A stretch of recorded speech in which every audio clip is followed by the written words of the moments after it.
Headphone তো অনেকই আছে, কিন্তু যেটা সাউন্ড কোয়ালিটি, কমফোর্ট আর বাজেট তিনটাই একসাথে ব্যালেন্স করে সেটা খুঁজে পাওয়াই আসল চ্যালেঞ্জ। আর ঠিক এখানেই P9 Pro Max আমাকে একটু অবাক করেছে।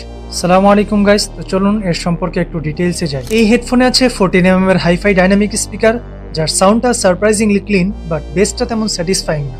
ভোকালস পরিষ্কার আর হাইটোনসও অতটা হার্শ না। যারা গান শুনতে পছন্দ করেন তাদের জন্য বেশ সুন্দর একটা ব্যালেন্স। ওয়্যারলেস কানেকশনটা বেশ ফাস্ট, লেটেন্সি খুবই লো, তাই ভিডিও দেখা বা casual gaming a sound mismatch লাগে না। পাবজি বা সিওডি খেললে ফুট স্টেপ পরিষ্কার শোনা যায়, কম্পিটিটিভ না হলেও স্মুথ এক্সপিরিয়েন্স দেয়। কমফোর্ট ওয়াইজ এয়ার কুশনসটা বেশ নরম আর হেডব্যান্ডটা ফ্লেক্সিবল। দীর্ঘক্ষণ পরে থাকলেও কান গরম হয়ে যাওয়ার বিষয়টা তুলনামূলক কম। ব্যাটারি ব্যাকআপও ডিসেন্ট, একবার চার্জে দীর্ঘ সময় ইউজ করা যায়, তাই সারাদিনে বারবার চার্জ দিতে হয় না। মিউজিক, গেমিং, মুভি তিনটাই একসাথে চলার মতো একটা ব্যালেন্সড হেডসেট এটা। যারা গুড কোয়ালিটি সাউন্ড, কমফোর্ট আর বাজেট ফ্রেন্ডলি একটি হেডসেট খুঁজছেন তাদের জন্য P9 Pro Max একটা স্ট্রং অপশন হতে পারে। তো বাজেট ফ্রেন্ডলি হেডসেটটি আমাদের গ্যাজেটটাতে অ্যাভেলেবেল রয়েছে। কালেক্ট করতে এখনই মেসেজ করুন।